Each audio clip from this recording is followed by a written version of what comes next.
Assalamualaikum warahmatullahi wabarakatuh.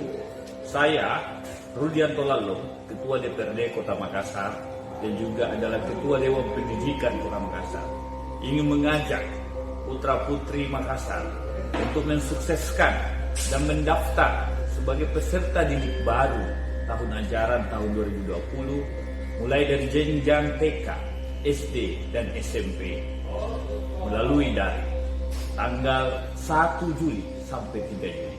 Semoga anak-anakku yang mendaftar sebagai peserta didik baru bisa menjadi anak-anak cerdas dan berguna bagi nusa dan bangsa.